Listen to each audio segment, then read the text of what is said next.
Kommer heers wêreldwyd oor die toename van veenbrande in die vlei lande. Die smeulende brande is dikwels moeilik om te beheer en plaas verdere druk op die omgewing. Ons gesels met Dr. Althea Grindling, senior vleilandnavorser by die Landbou Navorsingsraad in Pretoria, oor die omvang en risiko's van veenbrande in vlei lande. Goeiemôre. Goeiemôre, Elsa. Nou goed, Althea, verduidelik net eers vir ons wat is veen en hoe hou dit met vlei lande verband? Wel, veen is organiese materiaal wat opbou, akkumuleer in permanente nat toestande. Nou, dit is belangrik om te weet dat 'n veenland is 'n stoor vir koolstof en water. Maar nie al die vlei lande in Suid-Afrika is veenlande nie, want ons het tydelike, seisonale en permanente nat vleie. Nou, hoekom is daar wêreldwyd 'n fokus op veenbewaring en veenbrande spesifiek? So net soos in Suid-Afrika is die impak op vleie wêreldwyd neem dit toe. En as jy dink aan daai waardes wat ek nou vir jou gesê, die funksionaliteit van 'n veenland, dit is om koolstof en water te stoor, dan wêreldwyd begin hulle besef, dit is 'n baie belangrike funksie wat ons nie kan verloor nie. So dis hoekom hulle die fokus nou sterker daarop is om dit te bewaar. Veenbrande aan die ander kant vernietig die veen, want die veen droog uit en as gevolg van 'n watertafel wat sak, en dan brand dit. Nou dit kan as gevolg wees miskien van droogte, of dit kan, meeste van die gevalle is dit menslike impakte. Wat is die ekologiese impak daarvan op vlei lande en die omgewing? So as ons kyk ekologies, definitief die bedreiging en die vernietiging van biodiversiteit.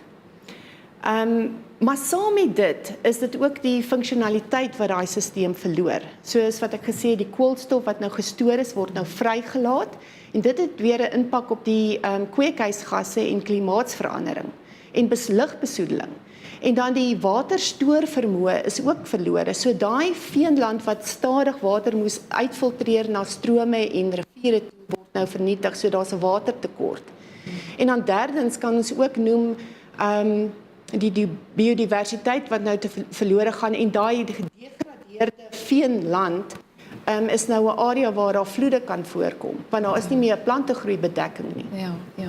Wat is die omvang van veenbrande in Suid-Afrika? Wel, ons sien die veenbrande kom voor in die ooste van die land, maar ook in die noorde en die weste. Nou as ek 'n paar voorbeelde kan noem wat laas jaar baie in die nuus was, is die Molopo in die Noordwes provinsie, Zaaiplaas wat in Limpopo provinsie plaasgevind het, en dan ook Wazipan en die Musi-sisteem in Tembe Olifantpark, en dan ook die area rondom Richards Bay en Kwambonambi was veenbrande aangemeld. Watter aksies is nodig om die risiko's van veenbrande in Suid-Afrika se vlei lande te bekamp?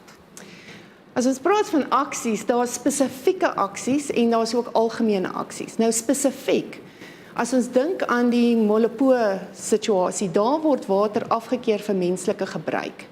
So die Departement van Waterwese en Sanitasie moet 'n reservebepaling doen. Hulle moet ook bepaal hoeveel water het die gebruiker stroomaf nodig. En daarvolgens moet hulle daai watergebruik beheer. As ons dink aan die Wazipan voorbeeld en in die Kwambonambi omgewing, dis waar veenlande en plantasies kompeteer vir dieselfde waterbron. So die aangeplante bome in die vleie moet uitgekap word en die bufferzones moet gerespekteer word. En dan moet ons ook nie vergeet nie, in die opvangsgebied, daai areas waar reën infiltreer en ook die grondwater aanvul, daai is ook sensitiewe areas wat bewaar moet word. Nou goed, ons sien baie uit na Wêreldvleilanddag wat ons binnekort vier. Ek sou graag wou hê met ons meer vertel, maar weer eens het die tyd ons ingehaal. So ek sê baie dankie dat jy vanoggend by ons kom inloer het. So gesels Althea Grindling van die Landbou Navorsingsraad in Pretoria.